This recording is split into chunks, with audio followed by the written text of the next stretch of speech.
Welcome in to the Triple Play Fantasy Baseball Show. Let's roll.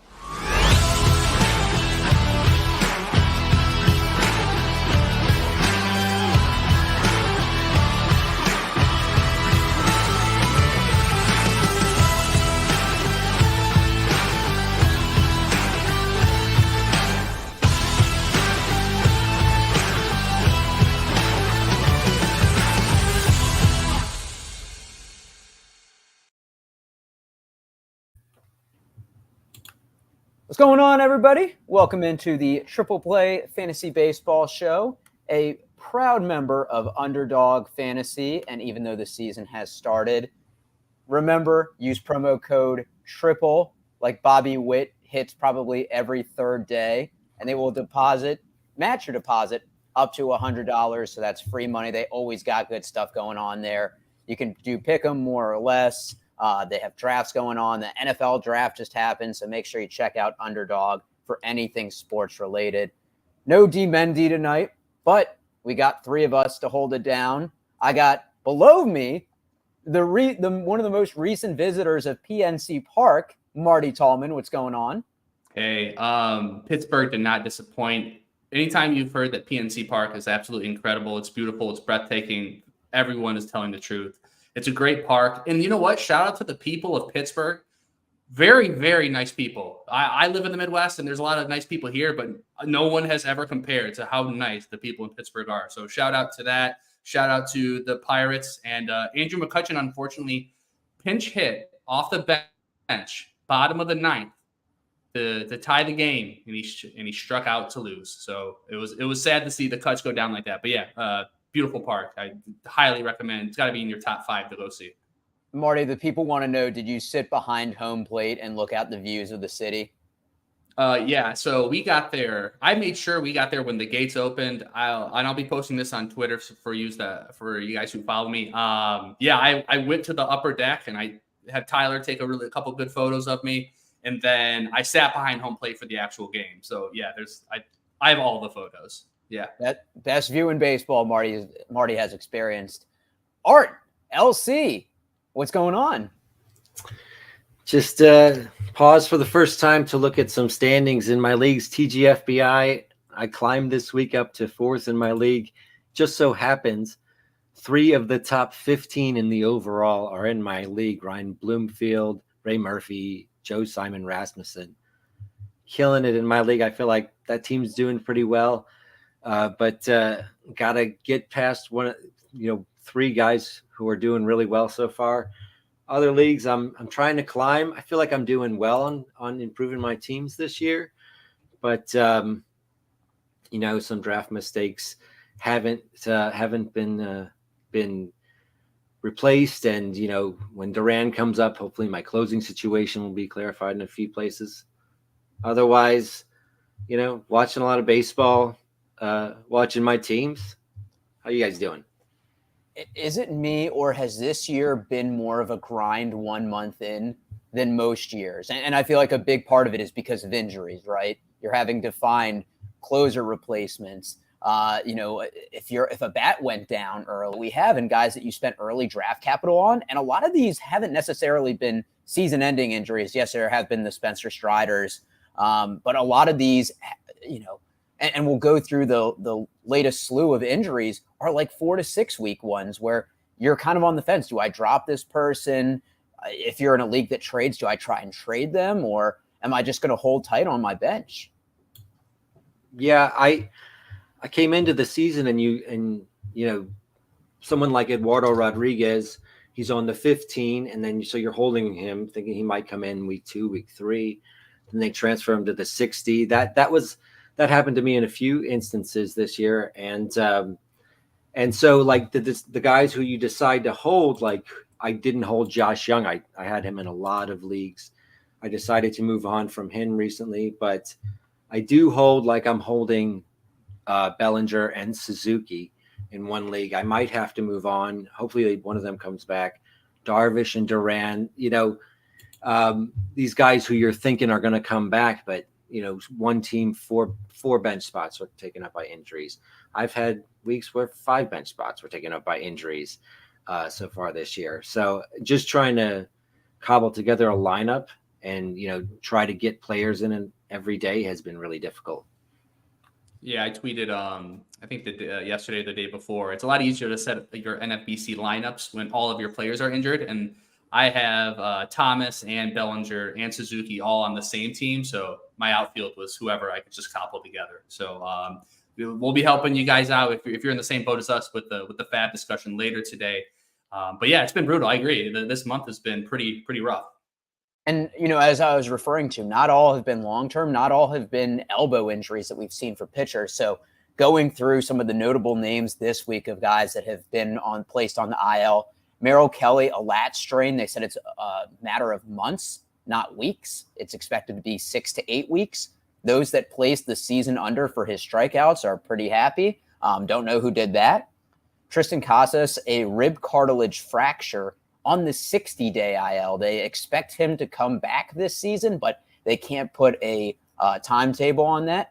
Jesus Luzardo, elbow tightness on an underperforming Marlins team. You got to wonder if they rush him back. Obviously, they aren't in any rush to contend this year, hence by them putting Max Meyer in AAA and having him pitch maybe once a week. Cody Bellinger, fractured ribs, seems longer than a 10-day IL stint for him. J.B. Crawford, an oblique strain, likely won't be coming off the IL May 5th when he's first eligible. Blake Snell, a left adductor strain. That's likely going to be a multi-week injury. Zach Gallen, hamstring tightness. They are optimistic for his next start.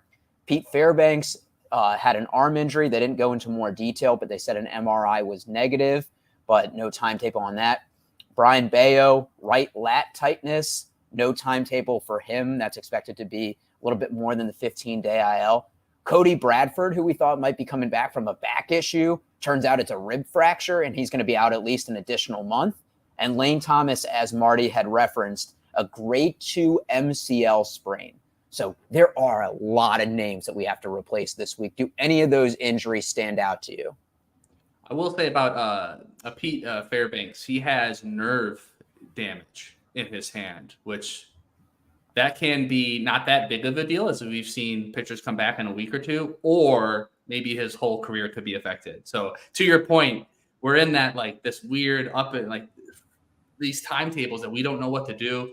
Just overall with all those names, if someone's going to be out for more than a month or 6 weeks in a 15-team league, I'm cutting. And in IL, I'm going to be dropping Tristan Casas. In my 10-team league, I can't hold on to him for that long. I don't know when he's going to come back. Marty, would you cut Blake Snell? How long? Let's say he's 4 weeks.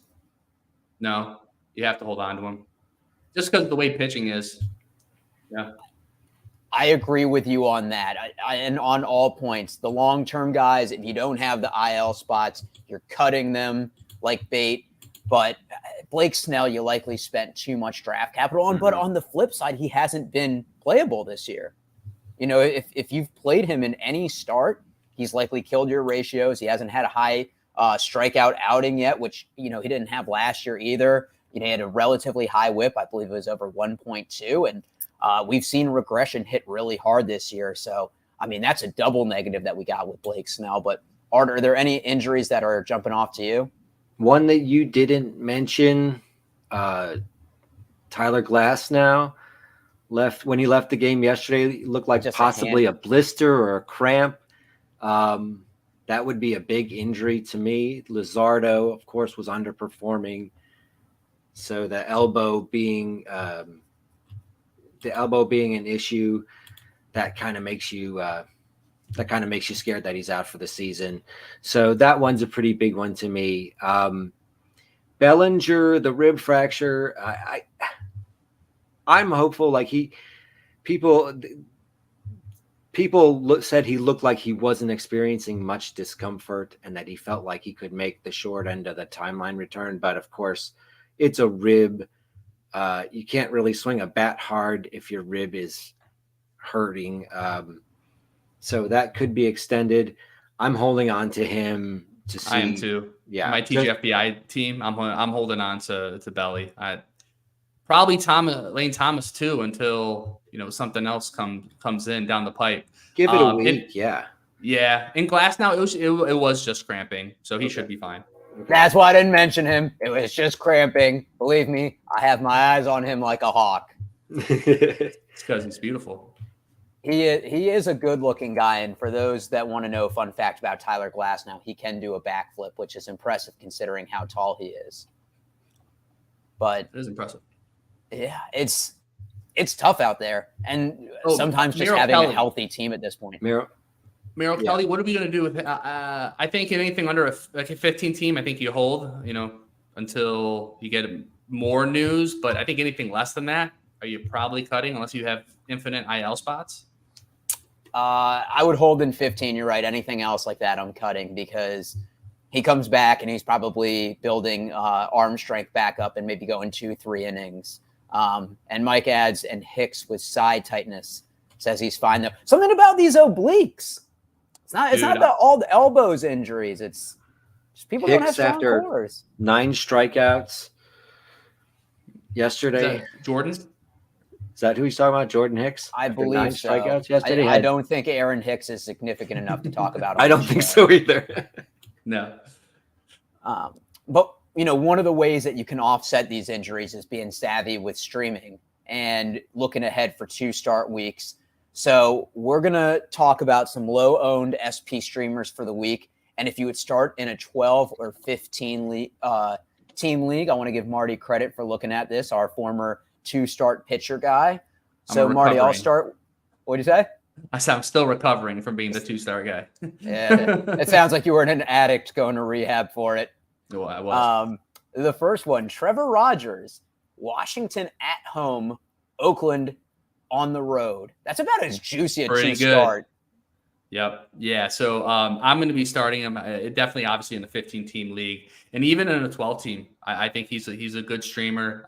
You go to his xERA on the year is 3.78. Over he has 26.1 innings pitched, 20 strikeouts, and the walk rate 7.6. So that's not bad. The K percentage is fine at 20.2. It's a little bit lower than average, but he's going against 2 really bad teams and 2 good parks. So for me, Trevor Rogers is a fire up in 15 and 12 team. Are you on board, or are you deciding to be crazy today? No, I'm on board. I'm just looking at him. I'm looking at his pitch mix. He's throwing his changeup more and his 4-seamer less, and his 4-seamer is really producing well, and the changeup's not producing well. I'd like to see him throw the 4-seamer a bit more as I look at his pitch mix right now, because it's weird, but you have to take this chance. He's pitched pretty well. He's got a 3.78 xERA, like Marty said. So you just go with it. This is streaming 101. Don't be like me and sit Chris Paddock this week going against the White Sox and then the Angels. I know he didn't do great against the Angels, but watching him get 10 strikeouts, no earned with him on my bench, dude, that kept me up at night. Marty, I would have done the same thing if it makes you feel better. He stinks. I dropped Chris Paddock last weekend. Yes. It was the right move. The process, right? The process is more important than the results. So I think it's too early to say just because they're playing X team that you're starting this pitcher, because the White Sox have won 3 in a row. Yeah, but they're so bad. Tampa's not doing that great either. But to be fair, I was rendezvousing this weekend, so I don't know what the White Sox look like. To be fair to the White Sox fans, maybe they are looking a lot better. Andrew Benintendi has a 2-home-run game and it's only 2 home runs of the season. That's not a fluke. Prior to the last few games, the White Sox looked putrid. But I mean, Eloy's back. I mean, that might be something that, like, he just got healthy. And he's hitting okay in the lineup. So they've got a few more professional hitters. Don't forget, he got his first stolen base in the last week. Who, Eloy did? He got his first career stolen base. I did not notice that. Okay.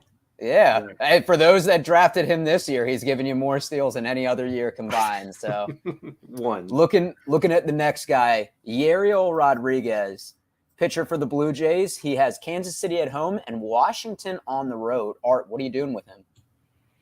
Yeah, Yariel has not thrown 5 innings in any of his first 3 starts.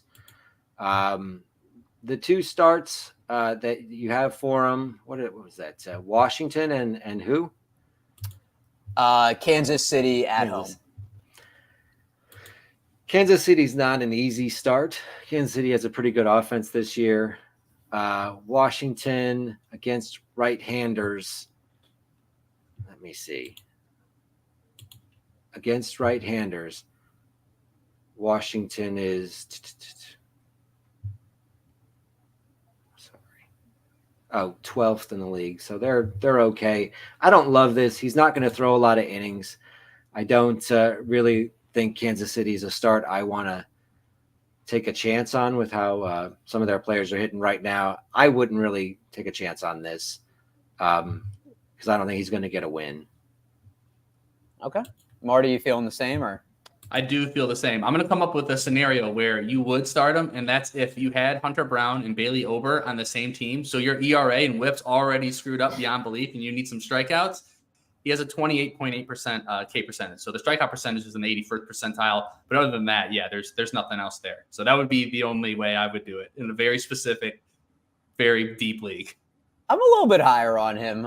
Obviously, I don't think he's going to give you a win, but I don't think he's going to blow up your ratios. And I think sometimes it's just going to be better safe than sorry. You play the long game.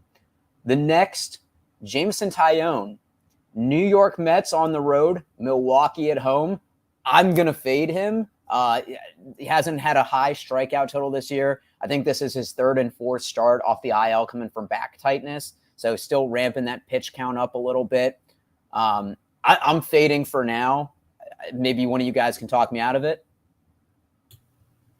Taillon has pitched pretty well in his first 2 starts. I mean, he's had a pretty soft landing. The Astros are not hitting very well at all right now. And the other start he had was against the Marlins. So he's had a pretty soft landing coming in, but I don't think of the Mets. The Mets are dangerous. They have a lot of good hitters, that are starting to wake up. Milwaukee, as you and I, we were talking about before, one of the best hitting teams in the league against right-hand pitching. And they're cranking it out. They're like 5th in the league this season against right-handed pitching. So it's not a great 2 start for me, but Taillon is pitching well. He's got a 1.69 ERA. I could see running it out there, just seeing if he's actually, because he's looked pretty good, but it's a tough 2 start. Like Milwaukee's pretty good against righties, and the Mets, I think I like their offense this year. So it's a tough one. But like in the end, and definitely in a 15, I'd start him. In a 12, it'd be a tough call. What do you guys think? Marty's on mute. Whoops. 15-team league, definitely. 2.31 xERA over those first 2 games. He made it to at least the 5th inning in both of them. And then the Mets, it's one of the best pitchers parks in baseball. And then unless the wind's blowing out in Wrigley, this might be ridiculous, but I'm actually excited to start him in my Glark league where I picked him up for like $6, $7, $8. If you don't need to start him in your 12 team, that's fine. And obviously, if it's head to head, I would start him against the Mets. I'd probably sit him versus the Brewers. Okay. You know what? You guys are a little bit more optimistic. 8 Ks and 2 outings so far. I just don't see as much swing and miss. I think the matchups are okay, but I would just like to see a little bit more from him, especially in a weekly league where your lineups lock on Monday. Mm-hmm. That first game against the Mets scares me a little bit. The Mets have been one of the hotter teams in baseball. So me personally, I would stay away.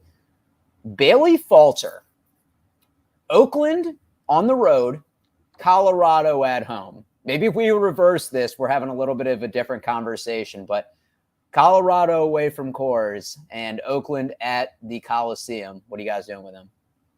Falter's weird. Bailey Falter, that is. He's a weird pitcher because he doesn't strike out people. He doesn't really get ground balls, but he does a good job limiting his walks. So on the year, he has a 3.97 xERA.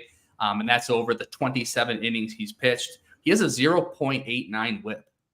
So he's able to keep. He gives up a lot of fly balls, but you're right with the way that their the schedule lays out for the Pittsburgh Pirates.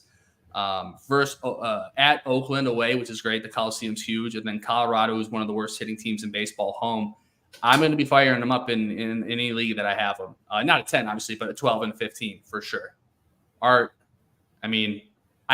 what? I had to at leleast say something positive. I mean, I'm wearing a Pirates jersey for God's sake, so I had to at least say something there. But what do you think, Falter?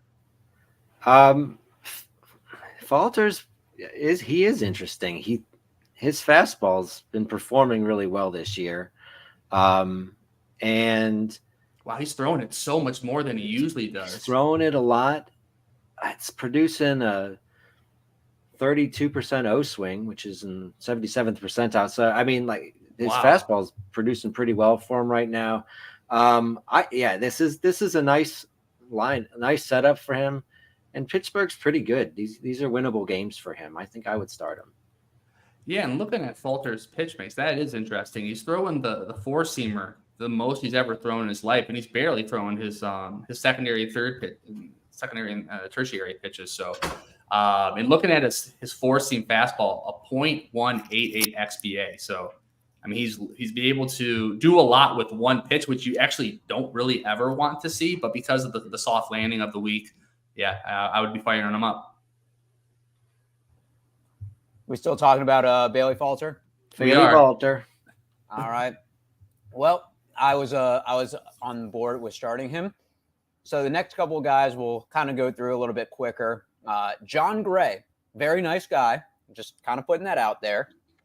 He has Washington at home, Kansas City on the road. Marty, yay, nay? 15, yes. 12 team, no. Art. Sorry, what were the teams again? I was trying to pull them up. Washington at home, Kansas City on the road.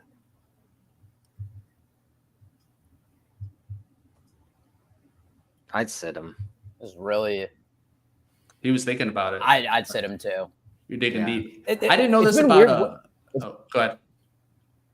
I was going to say it's been weird with John Gray because they had him as a bullpen guy one day, and then he was on like 3 or 4 days rest, and then they had him start. To me, that shows that maybe they aren't giving him a long leash. That if he was to get hit hard in the first or second inning, that maybe they yank him after 3 or 4. So to me, that kind of limits the upside when somebody has a 2-start outing. That maybe he's last in rotation type of guy. Yeah, that's actually really interesting. To your point, versus the A's, he pitched 5 innings, the Tigers 6 innings, and then last time out versus the Mariners 4.2. But other than that, it was either 1 or 3 innings every single time. So that is something also to factor in. Maybe if you have more of a high volume guy or someone you can trust in more in a 15-team league, you know what? I'm kind of stepping back from what I was originally thinking because of that. But if last time he pitched was on the 24th, so he'll be on 5 or 6 days of rest.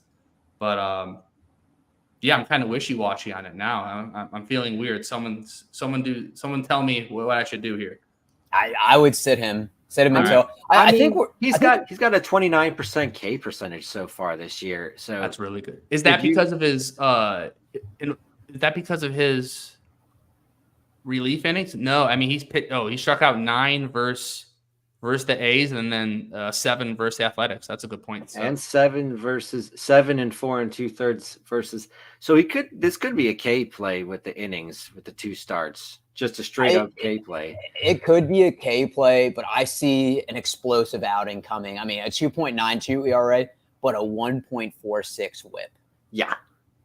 I mean, his WHIP or his ERA is double his WHIP, and I don't know. I just see what does Curlin say? They're a regression monster. Yeah, going to eat him up. 5.30 xERA. Yeah, either that WHIP has to come down to make that, or the ERA is going to go way up. Yeah. It could be a good K play if you need the Ks. It could be. All right, Matt Waldron, Cincinnati at home, Arizona on the road. Art. No idea. I don't screw with guys whose stuff might be in like the next county over that day just randomly. Like knuckleballers are not trustworthy fantasy pitchers to me, so I don't ever use them. Marty?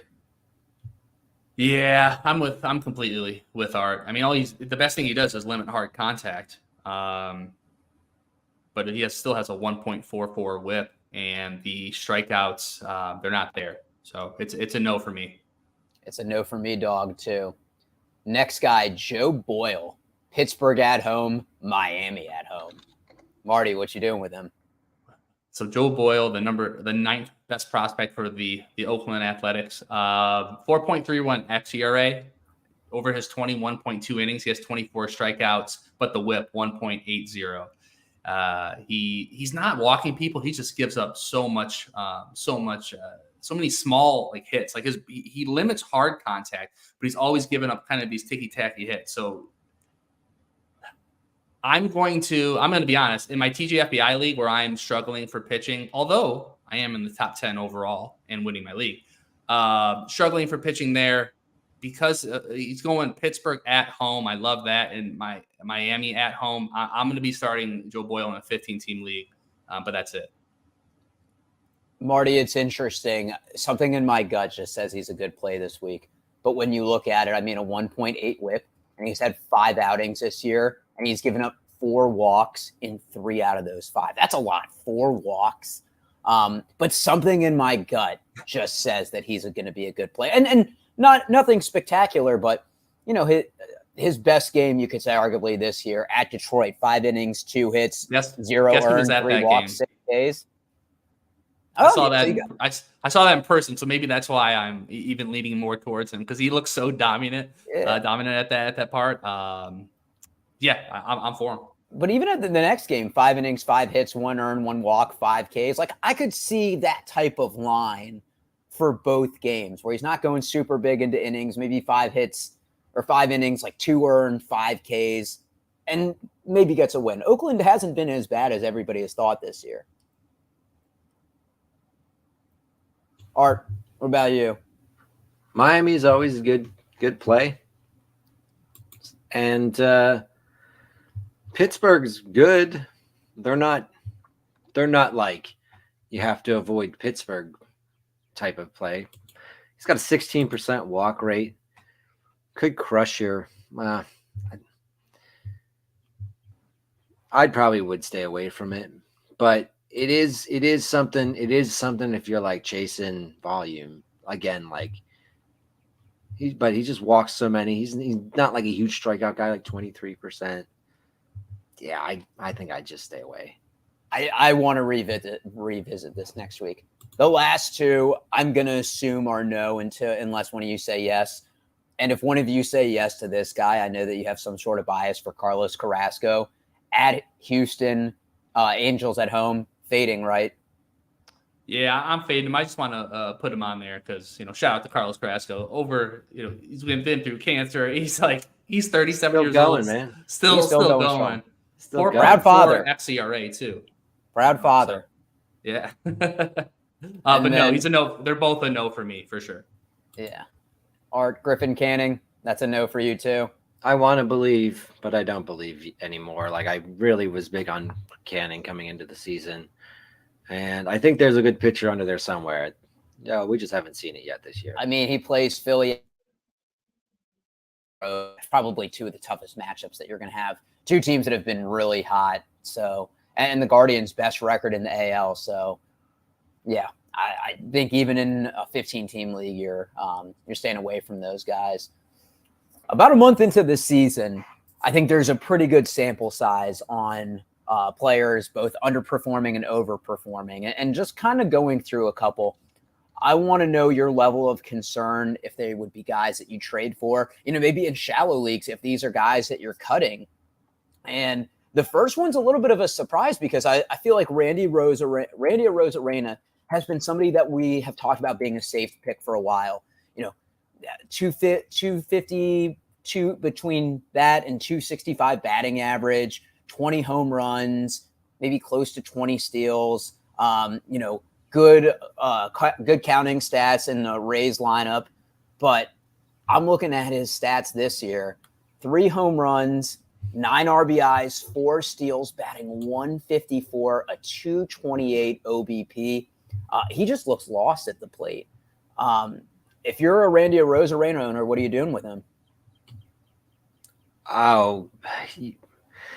There were signs last season that Randy was starting to regress a little bit. His zone contact was way down last year, and I think he had a tough second half. I think he had a tough second half, and his zone contact was way down. So I thought like he was a play if you needed speed, but I thought he was a tough one to use to go where he was going. I thought he was going a little high from where he produced last season. I'm worried about Arozarena. I'm worried about him. I think that he had 220 in the second half last year. I'm worried that there's been some regression of skills, and we're gonna just see like a lesser player now. There's still power in the bat. Let's see, Well, I mean, Art, to your point of power, hard hit percentage down from 48 to 37.5%. Barrel percentage down from 12.3 to 6.9%. The launch angle's up a little bit. Probably the only thing I can say that you hope is going to turn around some. He has a 188 BABIP, and for his career, it's at 323. But the K rate up from 23.9 to 28.1 this year, and the walk rate's down about 3.5%. So besides the BABIP, which I think shows hopefully some signs of positive regression, I mean, he's taken a considerable fall off, and he's only 29 years old. This isn't something necessarily where age has caught up with him. Marty, what do you think? Yeah, it is one of those ones you can kind of go either way, but the way I'm leaning, I would buy him. Now, I would buy him in a way where you're not going to be giving up a 3rd round pick, which is what he was going in 15 team leagues, or a 4th or 5th round pick in 12 or 10. But I think that because of all of the factors you mentioned, I think you can get him for a good price. And looking at his home runs, so in 2022, he had 20 home runs. In 2023, where his hard hit balls were through the roof compared to most things before that. But yeah, last year, 23 home runs. So let's say if he's an 15, 18 home run guy with 20 stolen bases, I think that's a great point about his BABIP. That's the reason why I think his batting average will get to 250, 240 by the end of the year, which is serviceable with this current environment. So I think if you can kind of curb your expectations and kind of look at his rest of season projections, you're probably looking at somewhere between 15 to 20 home runs on the high end with the 20, maybe 10 more stolen bases. So you 15 to 20 more home runs. I think he's good for 15 more. So he's at 3. So like 18 on the season. Yeah. I mean, he had 23 last year, 20 each of the 2 years before. So it would be a slight drop off. So I'm with you. I think he's a buy low guy. And I think it depends on what you give up. I don't think you give up the farm for him. But I think in a trades league, it depends on how panicked the owner is. And once again, with all the injuries that we've talked about, do they need somebody that's performing now that you could do a sell high for him? So I think a lot of this is going to be context matters. The next guy, I just want to know if you would cut in a 15-team league or not. Andrew Vaughn. On the season, 0 home runs, 5 RBIs. 2 of those RBIs coming in the last 7 days, though, where he's hit 208. He does have a steal, but for the season, he's hitting 167. 15-team league. Cut or no? He's a bench for me, not a cut yet, but I'm not playing him. I mean, what is there available? But he's not helping you out. But he's not helping you out in anything. And the White Sox have a bad lineup, like we've talked about. So yeah, God, I thought. I mean, Art, what would you expect though? Like if you're saying what else is available, what would you say is the best outcome for Andrew Vaughn at this point? He's not. He has 2 barrels on the season. His barrel percentage is way down. Yeah, his hard hit percentage is way down. Ks are up. I think that I believe in Andrew Vaughn's like as like a hitter, as like a decent major league hitter, and he's put up 250 plus XBAs the last few seasons, but the power hasn't progressed, and I think what we're seeing right now is like a cold stretch where like it's coming at the beginning of the season. I don't think like he's a you have to hold him type of guy, because I don't think that he's a super high ceiling type of guy. But I think, like Ty France is coming out of a slump right now and starting to hit home runs. And I could see Vaughn doing like Ty France is doing. And Ty France looked kind of lost the first few weeks as well. But I think, I believe in Vaughn. I'd drop him for if someone made a juicy drop. I don't think you're gonna like super regret dropping Vaughn, because I think the ceiling is not huge. So I am poo-pooing Vaughn. He actually had a better year last year than I thought. 21 homers, 147 runs plus RBIs. I want to say that he's kind of a bust for being the third pick in the 2019 draft. I think this is a guy that needs a new change of scenery. I'm not willing to kick the can on his career yet. I mean, he's 26 years old, but it's definitely not as promising as we thought. And obviously the organization has not done anything to help him be in a position to succeed. But I think for redraft purposes, barring a trade, he's somebody that you cut 10, 12, and maybe a first cut in a 15-team league. The next one I think is really interesting. Paul Goldschmidt. There were some talks that, he changed up his batting stance a little bit, that, he's a former MVP winner, that, how could you do worse than last year? And I mean, it's not looking good. 214, 2 homers, 11 RBIs, and the Cardinals kind of just seem to be in no man's land right now. They demoted Jordan Walker recently. That's another prospect that is kind of looking like bust potential. Tommy Edman has been out to begin the season. Nolan Arenado, the power hasn't been there either. This is a team that looks really lost with their identity right now. If you're a Goldschmidt owner, what are you doing? I think I'm holding. He has hits in 6 of his last 7 games, including 2 hits in 3 of those. So looks like he's starting to turn it around. And I think the Cardinals as a team are starting to turn it around. Because I think they're starting to win a few more games. I'm holding on to Goldschmidt, but I think the ceiling is lower. My view of his ceiling is lower.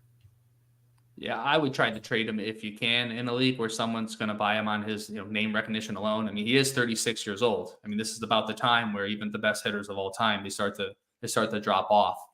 His barrel percentage is 4.7. He's striking out a career high 30% of the time. And when I say career high, it's 7% higher than last year. So he's struggling at the dish. He's not seeing the ball. He can't keep up with the fastballs. I don't think his career is over by any stretch of the imagination, but that resurgence that he had after a tougher 21-22 season, I think this is the Goldschmidt that's going to be here moving forward. I think he'll bat probably around 240, maybe get you 20 home runs. So try to trade him if you can. Marty, it's funny. This is somebody that I was thinking about buying low on for name recognition, because he was a 4th-round pick in a lot of 12-team drafts. And then I did a little bit more research, and I thought, is this somebody that I actually really want to make a trade for? I look at last year, 154 games. Do you think at 36 years old, he's only going to miss 8 games? He had 11 steals last year. He has 1 this year.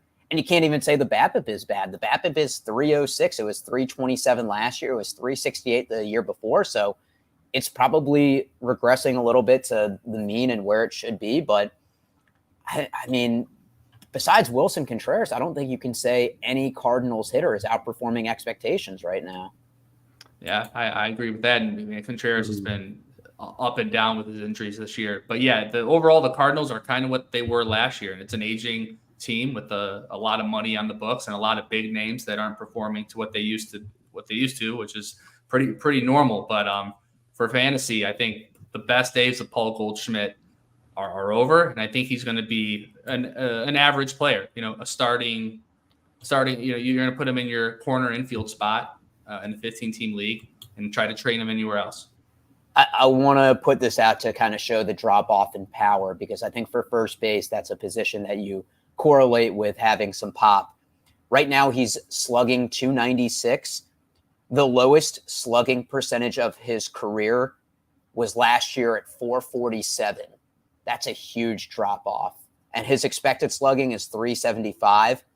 So even if you're going to use that metric, that's still a big drop off from last year.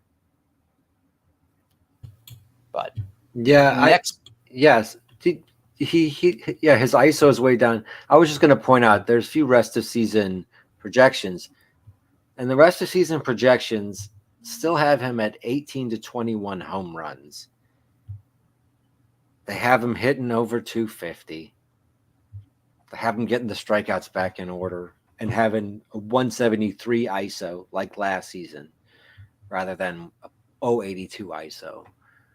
So do you guys think that the projections are just taking the last few seasons' recent history too much, or is this season outweighed? You guys think that the projections are too rosy? For me, it would be, so if you look back on projections historically, they build off whatever happened, the year or 2, 3 years before, depending on which projections that you're looking at. Yeah. And projections in themselves, because they are conservative, they won't, drastically change because of 4 weeks of. So in other words, I completely understand why the projections are a little bit rosier. But I think he's going to be like around a 20 home run guy, and that's what the projections think. And I think that is rosterable in the 15-team NFBC leagues that we play in. But anywhere else, like I said, you got to trade him. Yeah, you can't drop him. You can't drop him. I think in a 12, he's still going to be a corner, at least in a 12-team. In Marty's 10-team league, you might think of. I'm gonna see if he's. I'm gonna see if he's still. He's still rostered on the team. Rostered. No one's given up on Goldie this early. So here's my thing, and coming from somebody that does a lot of season over-unders, and by say over-unders, 99% of them being unders, I think projections are a good tool, just to see where some of the people that are way smarter than me have it. But I think the eye test, and I speak for myself, and Marty and Art, you guys watch a lot of baseball as well. I think sometimes you can just look at someone and you can see that the power is gone, or that their play has fallen off drastically. Yeah, and sometimes it's just Miguel Cabrera. Yeah. I watched it in real life, and you knew. To your point, you knew.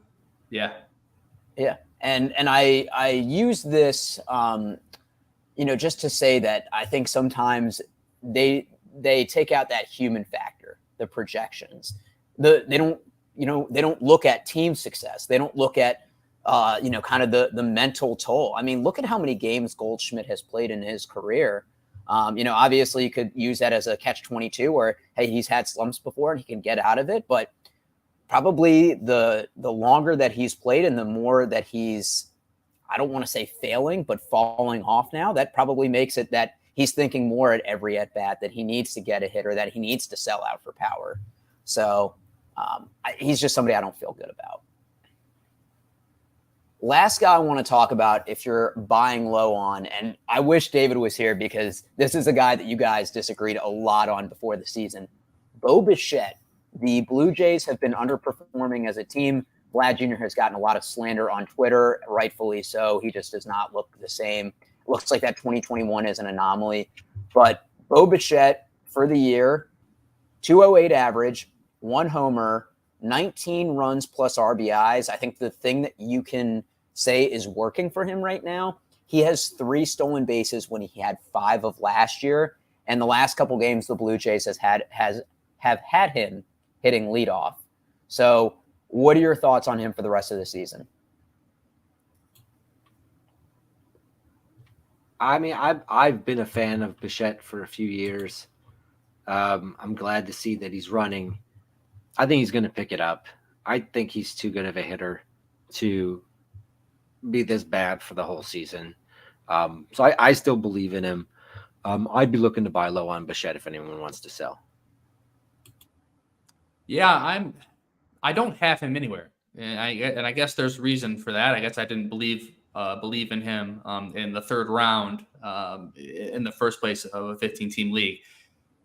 But I've always wanted him on one of my teams. I think his XBA, is always through the roof. He's batting close or near 300. But when I go to look at like why is he doing so poorly? And he literally cannot hit any type of pitch. He's struggling on the four seam, which he had an XBA last year of 339. This year it's 245. Sinker 227. Looking at any type of cutter, if you can throw a cutter against him, he's batting one. He has an XBA of 153.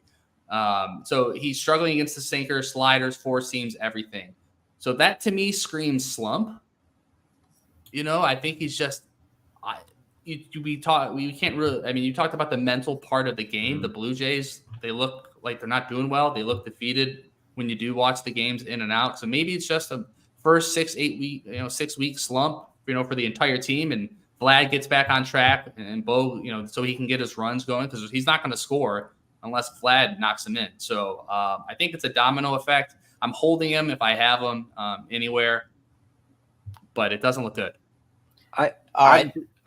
I'm just looking at his zone contact rate is at its career high at 90%.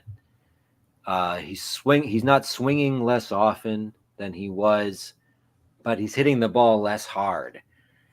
So it sounds like he's just trying to make contact, and put the ball in play and not hitting it hard. And it could be that's how he's like warming up for the season. There's been no indication he's running. I don't think he's injured. Yeah, I'm not worried about Bichette. Right now, he has a 244 BABIP. So, and I consider Doc the BABIP guy. He always you nail it every time you bring up BABIP, and I think it might be one of those things. I mean, a 244 BABIP when last year it was 355. The year before that, 347. The year before that, 339. The year before that, 352. So in other words, the BABIP's killing him right now. So let me ask you, where do you think out of 30 teams Toronto ranks in runs scored?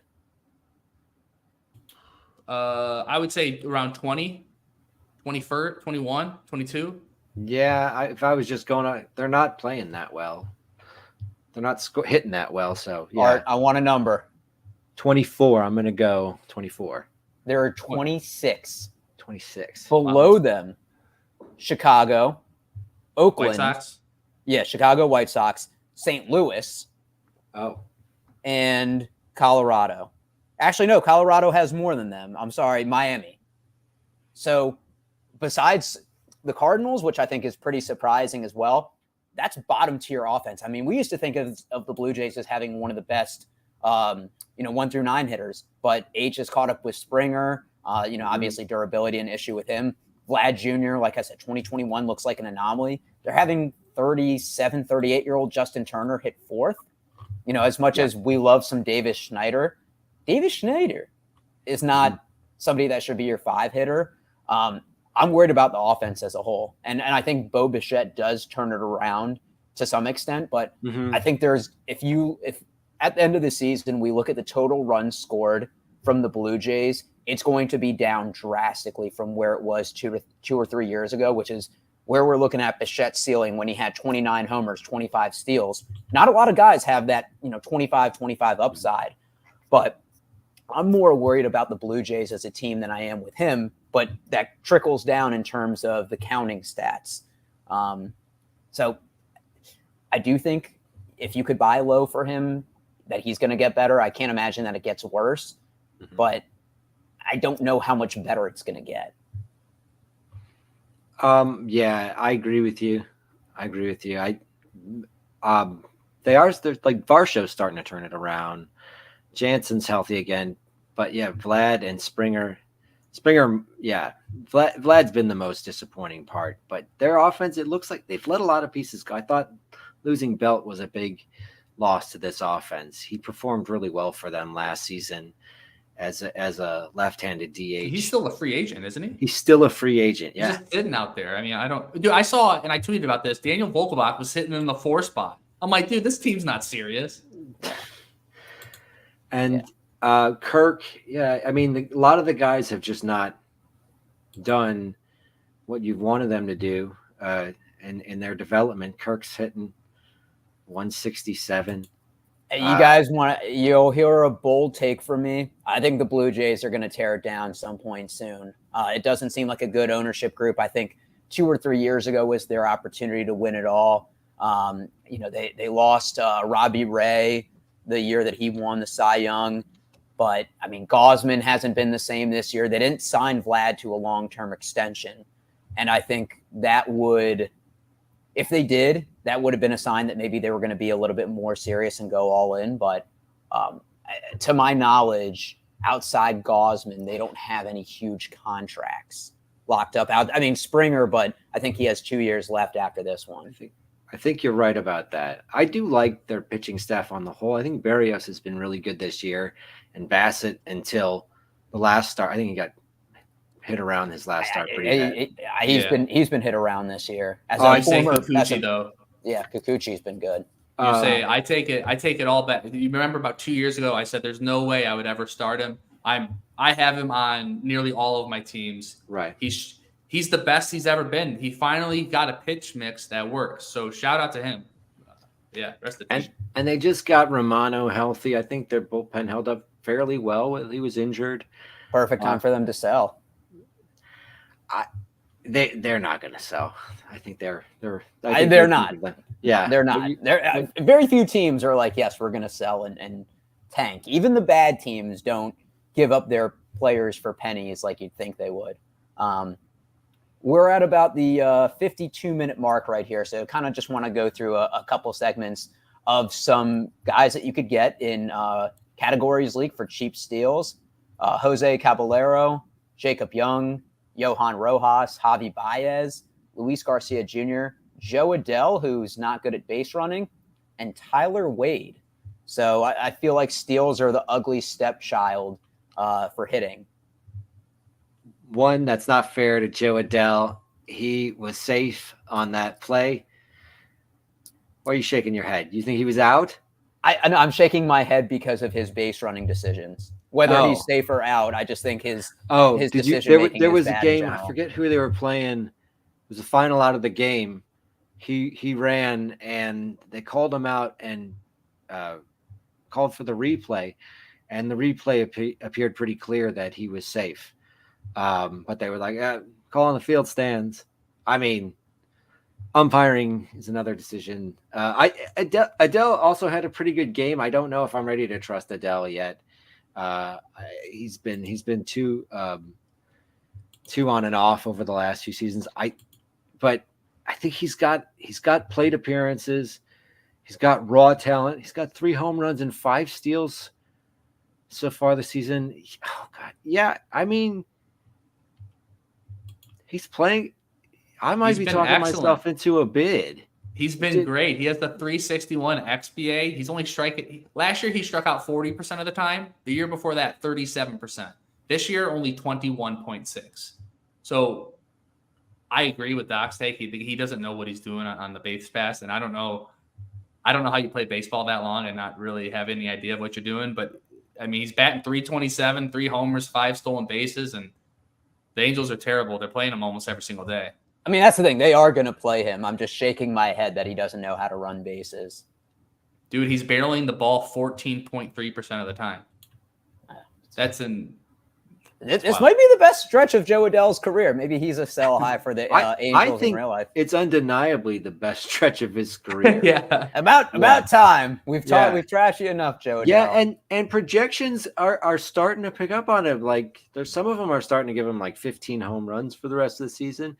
Where if he's going to get a full-time run, because they're pussyfooting around with his games played for the rest of the season. They don't want to be bold. I've never heard that term before, but I love it. Yeah, they don't want to be bold. I think I've heard that. Yeah, they don't want to be bold and say, oh, he's going to get 110, 115 games from this point on. They're like, we'll give him 74 games, where it's like, what are you saying? He's going to get injured? Like, what is this? You have him like, I think if he's playing and he's healthy and I think he might get this might be a full season, like 130, 140 game season for him, where he gets a full chance to play. In which case, 20 home runs is reasonable with some speed. Yeah, I think he's a reasonable speed play as well. He could be. And just to finish out the segment tonight, for those that do weekly leagues, Fab is going on. If there's anybody that you're looking to throw money on, I'm going to put my stamp out for him again. I picked him up for $7 last week. No runner-up bids. Justin Slayton for the Red Sox, decimated by injuries. Might not be a lot of blowouts for them, so close games. I want to put this out now. The Red Sox are up 2-0 on the Cubs. It will be interesting to see if there's a save situation, if it's Slayton. I wouldn't be surprised if Kenley Jansen gets moved, but even if he doesn't, a .55 ERA, a .49 whip. You can't go wrong helping your ratios. All right, looking at a couple of guys that I'm thinking of. Let's start with Joe Adele. Okay, I'm gonna throw $8, $8 to $12. Hopefully, no one in my in any of my leagues are listening. Glarf, come here. Probably more now. But I gotta give the people, I gotta tell the people what I think. So somewhere around there, if you're really buying into that barrel percentage, and his speed's in the 90th percentile. So all the tools are there. The tools, tools are there. So we'll see Simeon Woods Richardson. He's going at the Chicago White Sox. I think, if in a larger team league, maybe a cheeky cheeky $8, $12 might be able to get you him. And Pete Crow Armstrong is another guy. I think he's not rostered anywhere as far as NFBC goes. So I think he hit a home run his first at bat. He's until further notice with Suzuki and Bellinger, who we talked about a lot. They're out, so they're going to need his bat as much as possible. I think I'd probably spend somewhere around $30 on him. Art, I want to hear kind of what you're our Cubs fan, man. What do you think? I think, he's a really good defensive player, and he's going to be playing against righties. They'll probably be playing Alexander Canarium against lefties. Who's when he's ready, I think he might be a decent player when he's ready. But Pete, I think he's going to get a lot of playing time in center field. He wasn't hitting well in the minor leagues this season. Only had a 4% walk rate with 29% K rate. But he has that one home run. It was his first hit, and he's hitting pretty well, 4 for 10 on the season so far. I wouldn't put that much on him. I don't think he's going to be a great. What would hitter. be the most you'd put on him in a 15-team league? And you need an outfielder, because I don't think I think he's going back down when they're healthy. So I'd go like 17. Yeah, I give it a crooked number, give it a weird number on the second, but in the teens. All right, now I'm thinking more, maybe $11, $13. This is why we're here. We're bouncing ideas off of each other. That's good to know. Good, yeah, I'm glad we're talking it out. Mike Tauchman, who would you rather have right now? Tauchman. Tauchman. Okay. And then Brandon Lowe, if anybody dropped him, I think you could stash him at this point. I don't think is he close to coming back? I don't have a completely updated. Let me see. And while I do that, another guy I'm looking at is also Bailey Falter. Because of the 2-step that we talked about earlier, I think to get those ratios, I think that'll be good for you. Now I'm going to do a couple pictures. I want to know which one of you guys maybe are thinking about. Simeon Woods Richardson. Anybody at White Sox? No. Didn't impress me last night. The K's were there, but didn't impress me overall with his performance. And I think they see him better the second time. Art? I think you attack the White Sox until they've proven that they're better. So I'd keep attacking them. Yeah. What about Kenta Maeda? No. Versus the Cardinals at the Yankees. Nope. If anybody, you picking him up, or you putting any money on him in Fab? Looks awful. The Yankees, he had a decent last start. I think he rebounded in his last start pretty well. Rebounded by going 5 innings. Yeah, but I 5 think he gave up 1 strikeouts. earned run. Is it 5 innings, 1 earned run with what did he do? I remember it was a good start. I don't remember. Kenta Maeda has 17 strikeouts in 22.2 innings this year. Yeah, like I Kenta love it. Maeda is a guy who I think is a good pitcher who's not pitching well. So like he's droppable, but I'm staying away from guys that could potentially kill your ratios. I think the Yankees is a little bit scary, too scary on that to start. I would throw him out against the Cardinals, but the Yankees just are scary. All right, so Kenta Maeda versus the Cardinals, but not against the Yankees. Sounds good there. Here's a couple outfielders: Jesus Sanchez, Parker Meadows. Either of those two guys, you're gonna be any two buying back into Parker Meadows. Maybe he's able to turn around, or Jesus Sanchez. He's got a couple stolen bases, got a couple home runs. What do you think, Art? I prefer Meadows still to that one because I think Meadows is still getting everyday playing time for the most part. Most of it at this point. Matt Vierling's kind of turned around. He just finally increased his launch angle to 14% and hit a home run. See what happens when you don't barrel the ball into the ground. But yeah, for his gloves keeping Parker Meadows into the game almost every day. I was watching when he got a home run robbed from him last week, and I felt bad for him. You felt bad for me that he's on my Glarf team. That's yeah, and I think Meadows. I'd prefer him because of his plate appearances, and I think he's going to turn it around. But I like Sanchez as like a bench streaming bat on some of my teams, but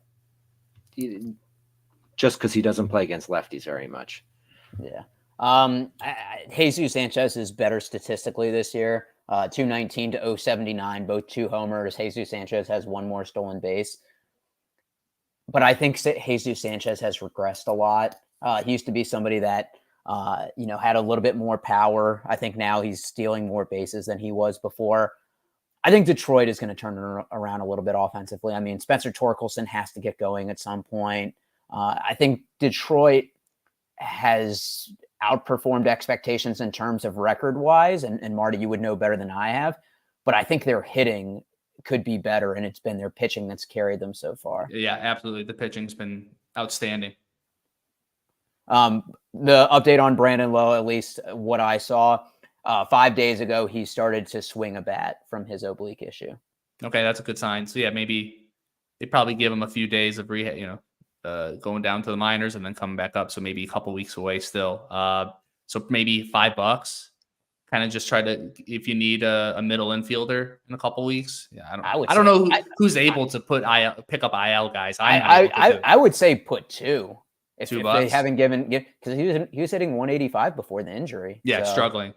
But that's kind of his, MO. He goes up and down, but the power is typically still there. It hasn't been there yet. Are we buying into Justin Lawrence as the Colorado Rocky closer? I don't want any Rocky closer.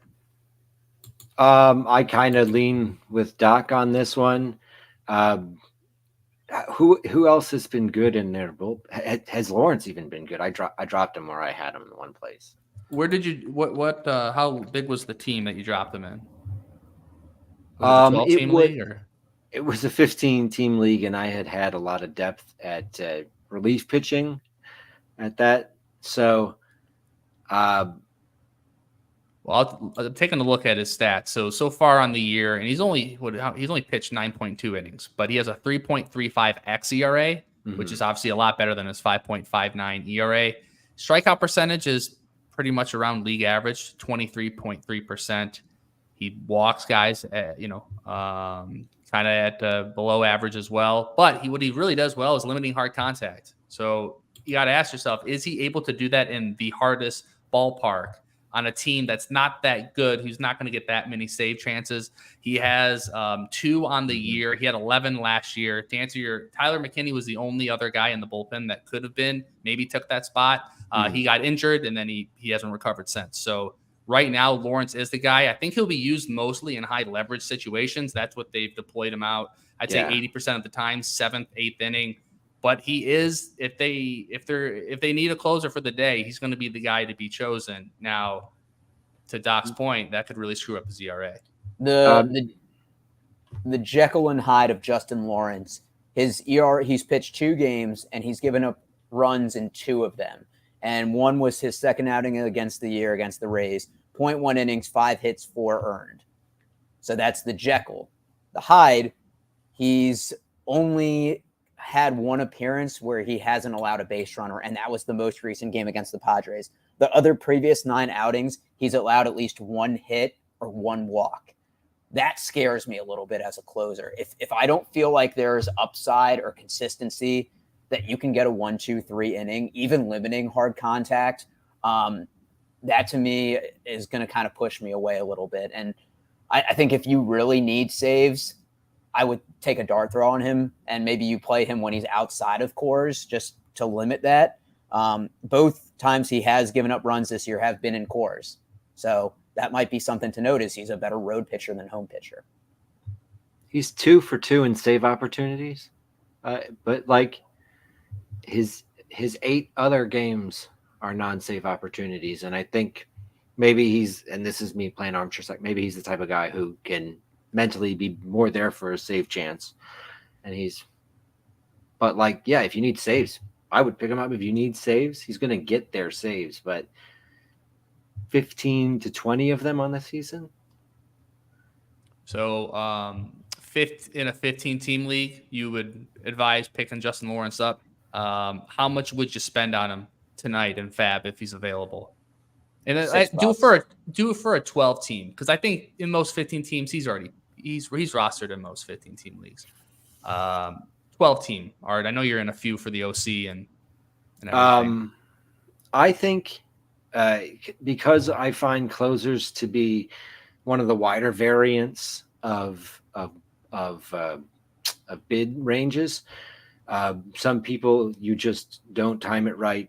You think it might not be that aggressive and someone goes way aggressive on you. And other times you're like, this is definitely a closer. I got to be aggressive, and no one else is with you on that bid.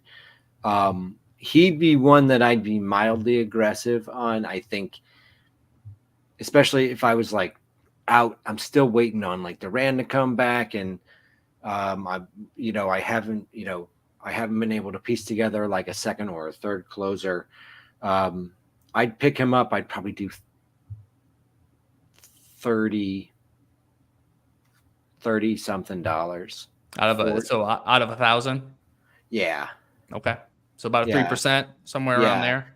Yeah. Just because I don't think he's like I think he's going to, as we just discussed, he's going to get the opportunities, but the other performances he has are going to be rough. All right, that rounds it up for Fab. Yeah. Good luck, guys. It closes, guys and gals and everybody else, 10 p.m. Can we? Here's real quick. I know we're over, but can we push it back to midnight? Like the Fab time, the 10 o'clock Fab time is outrageous, and everyone's talking about it in their Glarf. Some people like it, some people don't. 10 p.m. is way too early, especially if you're on the West Coast. I don't know how they do Fab. So you got to tell me, they talk about it in Glarf. Glarf is supposed to run at midnight. Yes. I don't know. They switched it back to midnight again? Without naming names or going too far into it, let's just say it's been asked and we've been told for tech reasons it's too difficult.